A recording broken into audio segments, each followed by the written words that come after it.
as regards to Zelensky, I would argue that he was told by European elites that Trump is against this war and Trump is talking to Putin. And they probably told him that Trump is a bully and Trump likes to bully people, and you have to look strong in front of Trump. Don't be afraid of him. If you stand up to a bully, it puts them in their place, and you're the leader of a country now at war, and you have to show them that you're a strong leader. If you add in second language frustration and incompetence, you get a scenario like the one we just saw. So I think Zelensky was hyped up and told to stand up to a bully. You add in the fact he's speaking in his second language and doesn't truly understand English. You add in the fact he's nervous and incompetent. You add in the fact he's likely a drug addict. And you have the train crash we just saw there. That's what I think happened. Where are you getting the drug addict component? I have to go back to Romania on March 23rd, and the Ukrainians operate heavily inside of Romania. I don't want to catch a bullet. If I do catch it, it's them. But I think everybody knows he's a cocaine addict.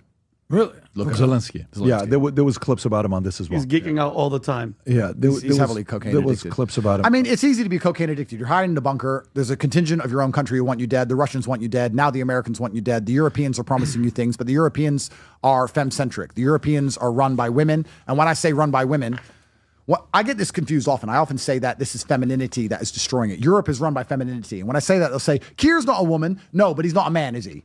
When I'm talking about women, I'm talking about the female mindset versus the masculine mindset. And feminism and the European state, they always say, we don't hate men. Look, Keir's a man, but he's not masculine. They hate men who act masculine. Yeah. They like the men who act like girls because they're eunuchs. They like the eunuchs and the girls. They don't like the real masculine men. Yeah. And there's not a single leader in Europe which is a masculine man.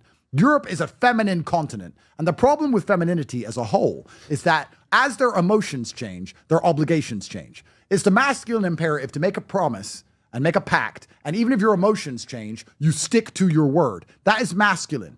Female is, I love you so much right now. I'll never do everything for you. I'll die for you because I love you. As soon as she stops loving you, everything's out the window. Nothing matters. Her words don't matter. All that matters are her feelings. The problem that Zelensky has now is his allies are women, which means right now they feel like helping him, which means they'll make him a whole bunch of promises. They mean what they say. They're not lying. They mean it right now. But when their feelings change, everything changes. Before you know it, he's in an apartment in Berlin, hiding from the FSB. He's going to catch a bullet, and he knows it. And that's why he's under pressure. That's why he's reacting like he did. Only the Americans could have negotiated and bargained for his safety. Wait, you're saying Macron is not masculine?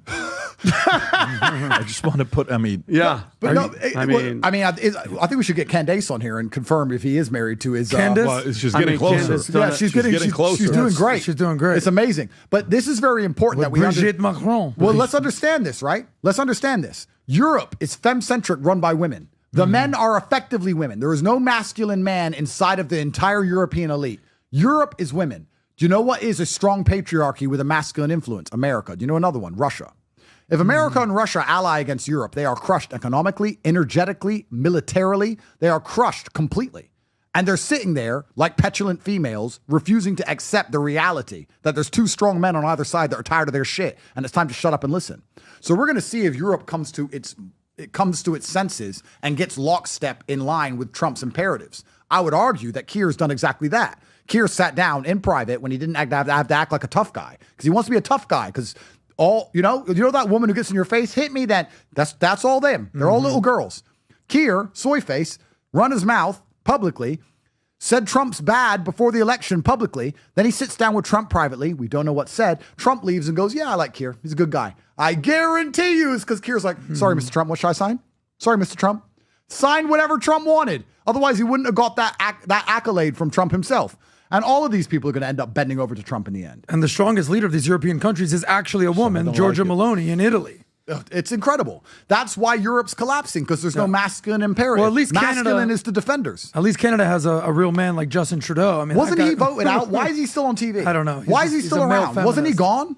I don't know if he's gone. They're waiting on a election. You know, again, I don't know the ins and outs of the economics, but when Trump imposed tariffs on Canada and Mexico, and they instantly folded and did whatever he wanted behind the scenes to get the tariffs removed.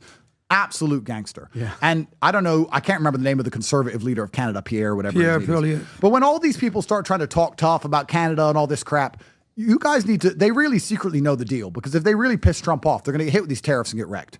So in public, what did I say earlier that a billionaire can lie?